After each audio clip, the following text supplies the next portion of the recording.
बिस्मिल्लाहिर्रहमानिर्रहीम। आज का जो हमारा टॉपिक है वो है जी गुडविल। कि गुडविल क्या होती है, इसकी हम डेफिनेशंस को भी देखेंगे और इसकी प्रॉपर्टीज़ को भी देखेंगे और कोशिश करेंगे इसको अंडरस्टैंड करने की हर एंगल से। तो आइए हम इसको स्टार्ट करते हैं।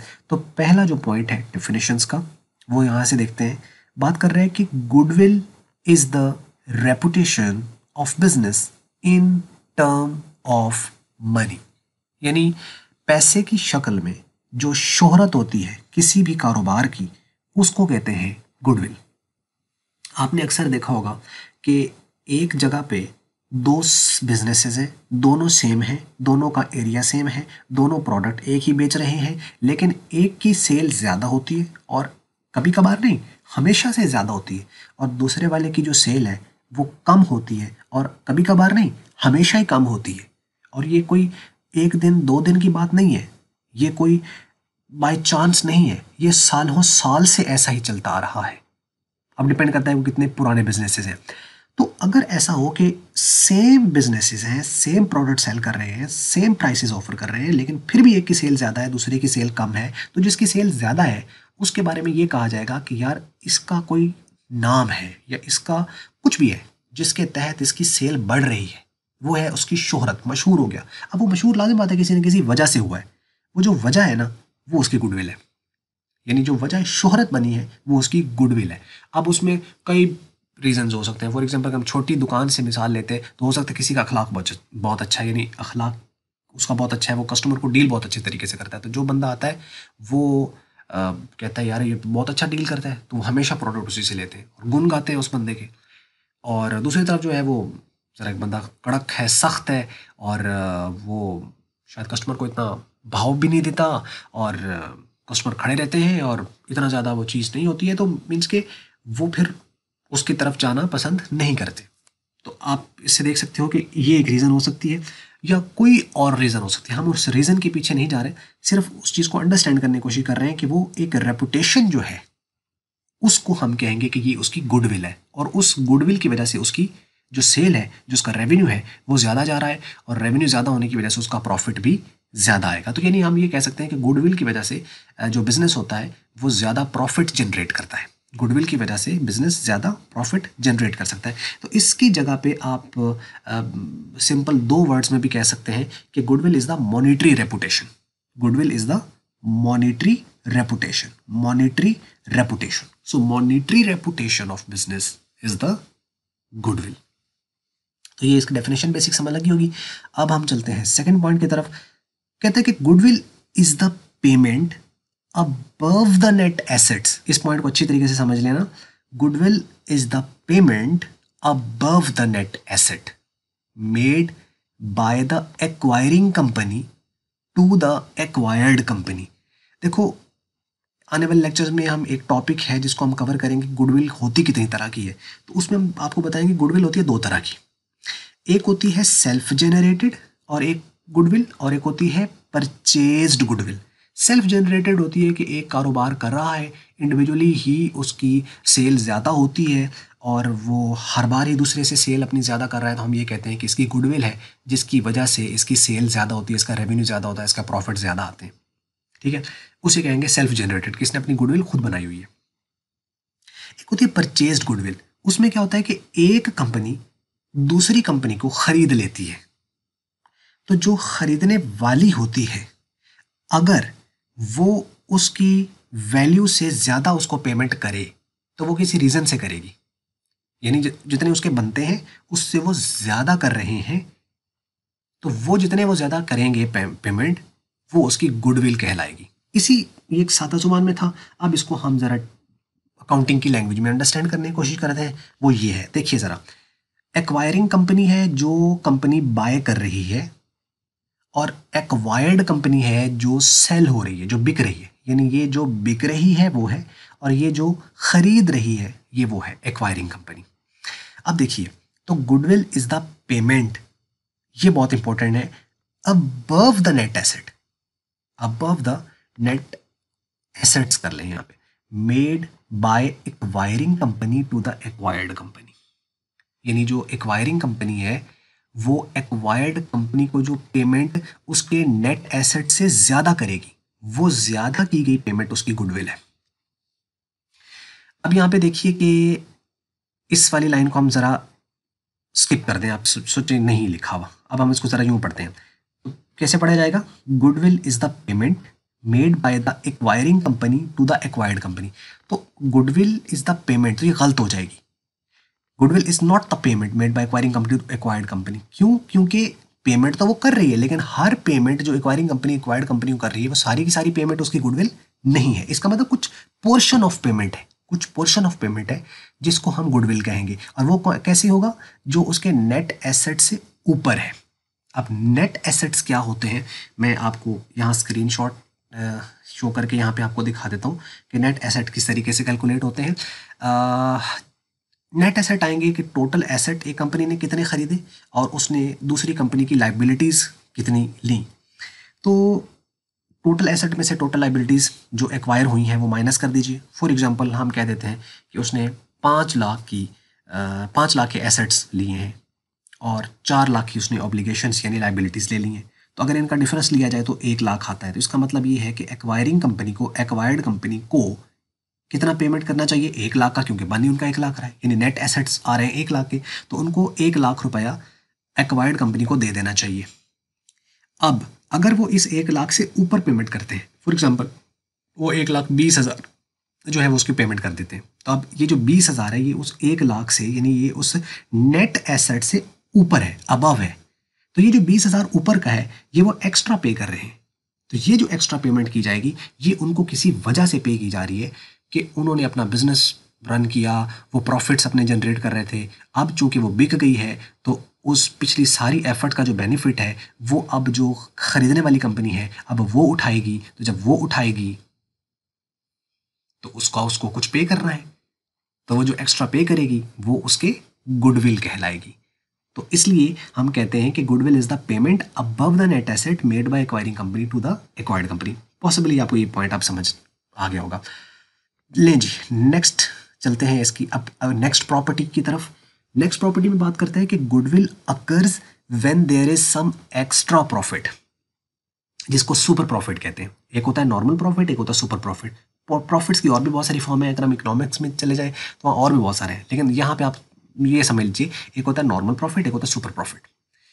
तो गुडविल नॉर्मल प्रॉफिट में कभी भी नहीं होती, गुडविल हमेशा सुपर प्रॉफिट्स में होती है। अब सुपर प्रॉफिट क्या होता है? सुपर प्रॉफिट वो प्रॉफिट है जो कि नॉर्मल प्रॉफिट के अलावा आपको हुआ है, एक्स्ट्रा प्रॉफिट। मतलब एक कंपनी है वो नॉर्मल प्रॉफिट यानी हर महीने उसको जो प्रॉफिट होता है, अगर मंथली बेस पे देखें तो उसको 50,000 का प्रॉफिट होता है फॉर एग्जाम्पल। अब कुछ महीनों से उसको प्रॉफिट हो रहा है 70,000 फॉर एग्जाम्पल हम कहते हैं 70,000 पे चली गई है। तो ये अब उसका नॉर्मल प्रॉफिट की जो रेंज थी तो वो 50,000 थी, अब वो चली गई है 70,000 पे। तो ये जो 50 से 70 पे चली गई है, ये 70 जो है ये एक्स्ट्रा प्रॉफिट वो जनरेट कर रही है, यानी 20,000 एक्स्ट्रा प्रॉफिट जनरेट कर रही है। ना नॉर्मल था 50 से ऊपर जितना भी वो कमाएगी वो उसका एक्स्ट्रा प्रॉफिट होगा। तो अब ये जो एक्स्ट्रा प्रॉफिट है असल में यही उसकी गुडविल होती है। इन शॉर्ट हम कहते हैं, वैसे इसकी कैलकुलेशंस है, सादा जुबान में हम कहें तो जो एक्स्ट्रा प्रॉफिट कमा रही है वही उसकी गुडविल है। अब इसको दूसरी तरीके से आप यूँ समझ लें कि एक बिजनेस है, वो नया बिजनेस आया, वहाँ पर वो कमा रहा है महीने का 30,000 रुपये, और दूसरा एक बिजनेस पहले से है वो सेम प्रोडक्ट बेचकर वो महीने का प्रॉफिट कमा रहा है 50,000 रुपये। उसको 30,000 हो रहा है, इसको 50 हो रहा है। तो इसका मतलब कि सेम प्रोडक्ट बेच रहे हैं, एक जगह पे बेच रहे हैं, लेकिन वो प्रॉफिट जनरेट करता है 50,000, ये प्रॉफिट जनरेट करता है 30,000। तो इसका मतलब वो 20,000 ऊपर का लेके जा रहा है। किस वजह से लेके जा रहा है? अपनी शोहरत की वजह से, रेपुटेशन की वजह से। अब वो रेपुटेशन, वो शोहरत उसकी गुडविल कहलाएगी, उसे कहेंगे सुपर प्रॉफिट। तो यानी जो 50,000 प्रॉफिट ले रहा है वो अपना सुपर प्रॉफिट जनरेट कर रहा है, यानी नॉर्मल प्रॉफिट होता 30, वो अब इस केस में 50 जनरेट कर रहे थे। उसका मतलब ये हुआ कि सुपर प्रॉफिट है। इस केस में हम कहेंगे कि गुडविल है। तो नॉर्मल प्रॉफिट्स में गुडविल नहीं होती, जब सुपर प्रॉफिट्स होते हैं तो गुडविल होती है। तो हम ये कह सकते हैं कि if there is no super profit there is no goodwill, and if there is super profit there is goodwill, but in case of normal profit there is no goodwill। ये पॉइंट भी समझ लग गया होगा। नेक्स्ट है जी कि goodwill results in more customers. Goodwill की वजह से आपके कस्टमर ज्यादा होते हैं, मोर कस्टमर्स। और more revenues and ultimately more profits. कि गुडविल की वजह से कस्टमर ज़्यादा होते हैं, लाजमी बात है। जब एक शोहरत होगी तो लोगों का रुख क्या हो जाएगा, उस चीज़ की तरफ हो जाएगा। लोग ज़्यादा होंगे तो उनके लाजमी बात है वो प्रोडक्ट सेल कर रहे हैं, तो जब सेल कर रहे हैं तो उसका मतलब है कि उनकी सेल भी ज़्यादा होगी, तो जब सेल ज़्यादा होगी तो उनका प्रॉफिट भी ज़्यादा होगा। इसलिए हम ये भी कह सकते हैं कि गुडविल की वजह से कस्टमर ज़्यादा होते हैं, हम ये भी कह सकते हैं कि गुडविल की वजह से रेवेन्यू ज़्यादा होते हैं, हम ये भी कह सकते हैं कि गुडविल की वजह से प्रॉफिट ज़्यादा होते हैं। जैसे अब ये देखिए कि आपके सामने अब चैनल है जिस पर आप वीडियो देख रहे हो, मल्टीपीडिया। अब कल को इसका एक नाम हो जाता है, फॉर एग्जाम्पल के हर एक बंदे को पता चलता है मल्टीपीडिया मल्टीपीडिया मल्टीपीडिया फॉर एग्जाम्पल, तो लोग आते हैं इसके ऊपर, तो क्या होंगे, एक एक नाम हुआ ना, यानी आपने एक चीज़ आपने उसको स्प्रेड कर दिया, किसी को फ़ायदा हुआ तो उसने दूसरे को बताया, हाँ यार मुझे फ़ायदा हुआ था यहाँ से, मैंने प्रिपरेशन की या मेरे ये वो मार्क्स अच्छे आ गए ऑल दो, तो दूसरा आप दूसरे को भी रिकमेंड करते हो तो वो भी आता है, तो उससे क्या होगा, लोग आना ज़्यादा ज़्यादा आना शुरू हो जाएंगे। तो जब लोग ज़्यादा आएंगे तो ऑब्वियसली अब हमारा नॉन प्रॉफिट है, मतलब हम उसमें कोई पैसा चार्ज नहीं करते, लेकिन सपोज करो हम पैसे चार्ज करते लोगों से कि जो भी आया है भाई ये लेक्चर इतना फ्री है, लेकिन इससे अगली सीरीज़ देखने के लिए आप हमें इतना पे करेंगे फॉर एग्जाम्पल। तो अब उस केस में क्या होता, हमारा लोग ज़्यादा आते तो हमारा रेवेन्यू भी ज़्यादा होता, और जब रेवेन्यू ज़्यादा होता तो हमारा प्रॉफिट भी अल्टीमेटली ज़्यादा होता। तो इसका मतलब ये हुआ कि गुडविल की वजह से आपके लोग ज़्यादा होते हैं, कस्टमर ज़्यादा होते हैं, क्लाइंट्स बढ़ते हैं, तो क्लाइंट्स बढ़ेंगे तो रेवेन्यू बढ़ेगा और उसी तरीके से भी प्रॉफिट्स बढ़ेंगे। तो ये बहुत सिंपल है, आपको समझ लग गया होगा। नेक्स्ट है goodwill is N intangible but not fictitious asset. Goodwill एक इंटेंजिबल एसेट है लेकिन एक फिक्टिशियस एसेट नहीं है। इंटेंजिबल, जैसा कि आप जानते हो, इंटेंजिबल एसेट्स वो होते हैं जो फिजिकल नहीं होते, मतलब कि जिनको आप टच नहीं कर सकते, जैसा कि पेटेंट्स हो गए, कॉपीराइट्स हो गए, इवन ट्रेडमार्क हो गया, इसी तरीके से गुडविल है। तो ये इंटेंजिबल, इनको टच नहीं किया जा सकता। तो लेकिन वो कहता है कि इंटेंजिबल तो है, मतलब ये फिजिकल तो नहीं होती, इसको आप टच नहीं कर सकते हो, लेकिन ये फिक्टिशियस नहीं है। अब आपको पता है फिक्टिशियस एसेट्स वो होते हैं जिनकी कोई मार्केट वैल्यू नहीं होती, तो गुडविल की मार्केट वैल्यू होती है। यानी कुछ ऐसे एसेट्स भी होते हैं, जैसे बाज़ दफ़ा इसके ऊपर ना मैंने फर्स्ट ईयर में वीडियो बनाई हुई है, मैं आप इसको यहाँ पे सिर्फ आपको रेफरेंस दे देता हूँ। अगर आपको इसके ऊपर देखनी है वीडियो तो फिर आप फर्स्ट ईयर के प्लेलिस्ट में जो बेसिक अकाउंटिंग के लेक्चर्स हैं उसमें आप जाके उसको देख लीजिए, वहाँ से आपको फिक्टिशियस का अंदाज़ हो जाएगा। मैं सिंपल बताऊँ, यानी ऐसे एसेट जिनकी कोई मार्केट वैल्यू नहीं होती। अब वो कौन से हैं वो फिर दूसरी तरफ हम चले जाएंगे। खैर, तो गुडविल एक इंटेंजिबल है लेकिन फिक्टिशियस एसेट नहीं है। गुडविल एक एसेट है, यस। गुडविल एक इंटेंजिबल एसेट है, यस। क्या गुडविल एक फिक्टिशियस एसेट है? नो। एसेट है लेकिन फिक्टिशियस नहीं है, एसेट है लेकिन इंटेंजिबल एसेट है। ठीक है, तो ये आपको समझ लग गया होगा point. Being an asset of business, एक बात तो क्लियर होगी ना कि गुडविल एक एसेट है, तो चूंकि एसेट है बिजनेस का तो इट इज रिकॉर्डेड। अब एसेट कहाँ जाते हैं?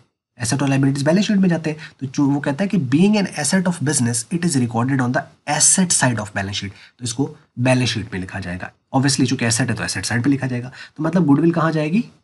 बैलेंस शीट में। इसका प्रॉफिट एंड लॉस के साथ, ट्रेडिंग अकाउंट के साथ, प्रॉफिट एंड लॉस ऑपरेशन के साथ कोई ताल्लुक नहीं है। ठीक है, तो ये होगा जी, यहाँ पे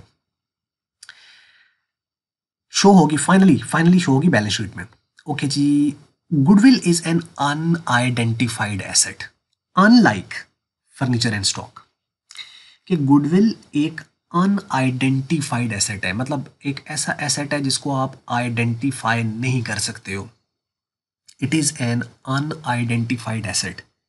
goodwill is an unidentified asset, यानी इसको आप आइडेंटिफाई नहीं कर सकते हो। यानी एक बिजनेस है, एक कारोबार है, उसमें आपको ये पता चलेगा कि यार इसके कस्टमर ज़्यादा है, आप देखोगे तो आप अंदाज़ा भी लगा सकते हो इसका कस्टमर इतना, इसका रेवेन्यू भी ज़्यादा होगा, इसका प्रॉफिट भी ज़्यादा होगा। लेकिन आपको पता है शोहरत है, मशहूरी है इसकी, जिसकी वजह से ये सारा कुछ हो रहा है। लेकिन वो जो गुडविल है ना, उसको आप देख नहीं सकते हो, महसूस किया जा सकता है, उसको आप पकड़ नहीं सकते हो, जैसे कि किसी टच नहीं कर सकते हो उस गुडविल को जाके। ठीक है, यानी एक ऐसा एक एब्स्ट्रैक्ट कॉन्सेप्ट है जिससे एक चीज़ हो रही है लेकिन आप उसको टच नहीं कर सकते। तो ये एक ऐसी कन्या कुमारी है जो कि मौजूद है आपके दरमियान, लेकिन उसको देखा नहीं जा सकता, लेकिन उसके असरात महसूस किए जा सकते हैं। तो ये बिल्कुल उसी तरह है। अनआइडेंटिफाइड, इसको आइडेंटिफाई नहीं कर सकते कि वो देखो वो गुडविल है, ऐसा नहीं है। ठीक है, अनलाइक मतलब अनलाइक ना, यानी फर्नीचर और स्टॉक की तरह नहीं है, ये अनलाइक है। फर्नीचर को आप टच कर सकते हो, स्टॉक को आप देख सकते हो, टच कर सकते हो, मूव कर सकते हो, तोड़ मरोड़ा किया जा सकता है उसका, लेकिन इसके साथ ऐसा नहीं है। तो ये पॉइंट समझ लग गया होगा। Goodwill can not be separated from parent entity. जो गुडविल है उसको अलग नहीं किया जा सकता पेरेंट एंटिटी से। एंटिटी, पेरेंट एंटिटी से मुराद है कि जिसके साथ वो एसोसिएटेड है, उससे इसको जुदा नहीं किया जा सकता, उसके साथ एसोसिएटेड है वो। Therefore it does not exist in isolation. Isolation मतलब तन्हाई, अकेली, तन्हा, वो कभी भी एग्जिस्ट नहीं करती। तो गुडविल जो होगी वो हमेशा किसी एंटिटी के साथ आएगी, अकेली कभी भी नहीं आएगी, क्योंकि अकेली तो वो नजर ही नहीं आनी, उसने आना है जब भी है किसी के साथ आना है। ठीक है, तो एंटिटी से क्या मुराद है, मतलब एंटिटी से मुराद है कि जिसके साथ गुडविल एसोसिएटेड। अब ये एंटिटी कोई पर्सन भी हो सकता है, ये एंटिटी कोई बिजनेस की कोई स्ट्रक्चर हो सकता है, ये एंटिटी कोई बिजनेस की प्लेस हो सकती है, ये एंटिटी कोई प्रोडक्ट हो सकता है किसी बिजनेस का। फॉर एग्जांपल मिसाल लीजिए कि जैसे कि आप समझ लो कि एक पर्सन है, वो किसी बिजनेस के अंदर है और उसके होने की वजह से उसका, लोग उसको बहुत ज़्यादा जान पहचान है उसकी, तो उसके आने की वजह से सेल बढ़ जाती है। फॉर एग्जांपल अगर कोई बंदा कहीं पे नान चने लगाता है जी, सही रहेगी मिसाल, नान चने लगाता है और वहाँ पे आ जाता है कोई फेमस सेलिब्रिटी आ जाती है वहाँ पे। मिसाल हम किसकी ले लेते हैं कि कोई भी मशहूर सेलिब्रिटी जो आपके नज़र निगाह में है, वो अगर वहाँ पे तशरीफ़ ले आते हैं और वो वहाँ बैठ के बेंच पे चने खा लेते हैं और दुनिया देख लेती है उनको, तो एक तो दुनिया सेल्फी खिंचवाएगी और देखा दिखाई जैसे जनाब वो शेयरिंग होगी तो लोगों की भरमार हो जाएगी, और जो उस दिन नहीं पहुंच पाएंगे वो अगले दिन वहां ज़रूर चने खाने के लिए पहुंचेंगे कि यार ये वहां पे गए हैं। होता ना कि एक हवा सा, तो उसकी वजह से उसकी क्या होगी, कस्टमर बढ़ गए, रेवेन्यू बढ़ गया, तो प्रॉफिट भी ऊपर चला जाएगा, तो वो बेंच से वो देखो कहाँ पहुंच जाएगा।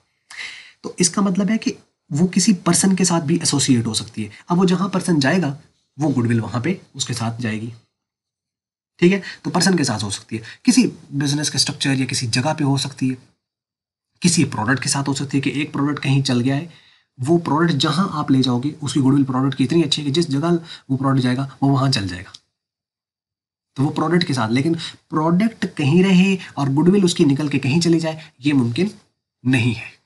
ठीक है, तो यानी उसको पेरेंट एंटिटी से अलग नहीं किया जा सकता, सेपरेट नहीं किया जा सकता गुडविल को। तो ये पॉइंट समझ लग गया होगा। बस चंद एक पॉइंट्स और हैं, बस यहाँ तक। Goodwill can not be transferred individually, बिल्कुल उसी तरह का पॉइंट है जैसे ऊपर था कि इसको तनहा आप ट्रांसफ़र नहीं कर सकते एक से दूसरी जगह। ये जाएगी तो जिसके साथ एसोसिएटेड है वो जाएगा, तो उसके साथ ये खुद ही चली जाएगी। ठीक है, ये इसकी मिसाल यूँ ले लो कि जैसे रोशनी है ना, उसमें एक बंदा है, उसका साया है, तो जहाँ जहाँ बंदा जाएगा साया उसके साथ साथ जाएगा। अब आप साये को उससे अलग नहीं कर सकते, एक जनरल मिसाल है। तो ये हो गया जी। तो इसको can not be transferred individually. Goodwill can not be sold individually. अच्छा, goodwill can be sold but not individually, है ना, परचेज गुडविल। तो परचेज गुडविल है, तो एक अगर परचेज कर रहा है तो दूसरा उसको सेल कर रहा है। तो इसका मतलब है कि गुडविल को खरीदा भी जा सकता है और इसको बेचा भी जा सकता है। Goodwill can not B purchased individually, goodwill can not be sold individually, but goodwill can B purchased and can be sold with entity, उस एंटिटी के साथ। एंटिटी से मुराद मैंने बता दिया, पर्सन, प्लेस, ऑब्जेक्ट, प्रोडक्ट, कुछ भी हो सकता है। ठीक है, उसके साथ होगा। तो goodwill is not the exact value but an estimation. तो जो गुडविल है ये कोई एग्जैक्ट वैल्यू नहीं है, ये एक एस्टिमेशन है, यानी एक अंदाजा है। तो यानी एग्जैक्ट आप नहीं कह सकते कि इतनी गुडविल है, क्योंकि जब हमने उसको इवेलुएट करना है तो हमने उसको कोई फिगर देनी है। तो जब फिगर देनी है तो उसको हमें कोई ना कोई रकम स्पेसिफिक बतानी पड़ेगी कि इतनी मालियत की है। तो क्या वो एग्जैक्ट उसको हम अंदाज़ा लगा सकते हैं कि इतनी मालियत की इस गुडविल है? अंदाजे से ही है, लेकिन फिर भी वो अंदाज़ा भी जो है, जो कुछ अकाउंटिंग एक्सपर्ट्स हैं उन्होंने कुछ फार्मूलाज दिए हुए हैं, उसकी बेस पर फिर वो एस्टिमेशंस की जाती है जो करीब करीब रहती है, क्योंकि हम अंधाधुंध नहीं चल सकते। तो बिल्कुल अंधेरे में नहीं चला जाता, लेकिन कुछ एक फॉर्मूला है जिसके तहत हम एस्टिमेशन करते हैं, ठीक है। तो वो बार कैफ होती कैलकुलेटेड है, लेकिन एस्टिमेशन की बेस पर होती है गुडविल, एग्जैक्ट नहीं होती। अब जनरल फार्मूला जो गुडविल है उसका निकालने का जनरल फार्मूला, वैसे इसका कई तरीकाकार है, लेकिन जनरल फार्मूला कुछ इस तरीके से रहता है कि goodwill is equal to purchase consideration minus net assets. Purchase consideration से मुराद है कि एक जो फॉर एग्जांपल कि कंपनी ने बाय कर लिया दूसरी कंपनी को, तो जो जिस कंपनी ने बाय किया है वो कितने पैसे दे रही है बिकने वाली कंपनी को उसके नेट एसेट के अगेंस्ट। फॉर एग्जांपल उसके नेट एसेट बने 1 लाख के और वो उसको पेमेंट कर रहा है 1,20,000, तो इसका मतलब 1,20,000 माइनस 1 लाख, तो 20,000 ऊपर का जो एक्स्ट्रा पे कर रहा है वो उसकी क्या होगी, गुडविल होगी। तो हम यही कह सकते हैं कि goodwill is the difference between the purchase consideration and the net asset when the purchase consideration is higher. समझ लगी बात की? तो ये है। अब यहाँ पे वैल्यूज तो कुछ भी हो सकती हैं। फॉर एग्जांपल अगर परचेज कंसिडरेशन 1 लाख है और 1 लाख के नेट एसेट है, तो गुडविल कितनी होगी, 0। गुडविल है ही नहीं। गुडविल हमेशा तब होनी है जब परचेज कंसिडरेशन नेट एसेट से ज़्यादा होनी है, और यही इसका ज़्यादा होना ही वो जो पॉइंट मैंने ऊपर आपको बताया था ना, जो लफ्ज़ एक वर्ड था अबव, कहाँ है ये, कि goodwill is the payment above net asset. वो जो अबव है वो तभी होगा जब परचेज कंसिडरेशन नेट एसेट से ज़्यादा होगी, तभी तो वो अबव निकलेगी। और अगर वो परचेज कंसिडरेशन, जैसे हमने नीचे ये फॉर्मूला देखा है, अगर ये परचेज कंसिडरेशन 1 लाख और ये भी 1 लाख, तो फिर तो गुडविल क्या है, 0, अबव हुई नहीं। तो अब ये भी तो हो सकता है कि ये इसकी परचेज कंसिडरेशन कम हो और ये ज़्यादा हो, हाँ ऑब्वियसली हो सकता है इन सम सर्कमस्टांसेस, लेकिन वो गुडविल नहीं होगी, उसको हम फिर कैपिटल रिजर्व लेते हैं, वो एक खैर अलग टॉपिक है। तो बारगैफ गुडविल को अंडरस्टैंड करने के लिए ये वैल्यू ज़्यादा होगी, ये कम होगी, तभी रहेगी गुडविल। तो इसलिए हम कहते हैं कि goodwill is the difference between the purchase consideration and the net asset when the purchase consideration is higher. ये थी वीडियो। अगर आपको अच्छी लगी इसको आप लाइक कर लो, शेयर कर लो दूसरों के साथ। अगर आपको अच्छी नहीं लगी इसको आप करते हो डिसलाइक, और वीडियो देखने का, और कमेंट्स में ज़रूर बताना यार कि इसको किस तरीके से हम मज़ीद इंप्रूव कर सकते हैं। वीडियो देखने का बहुत शुक्रिया।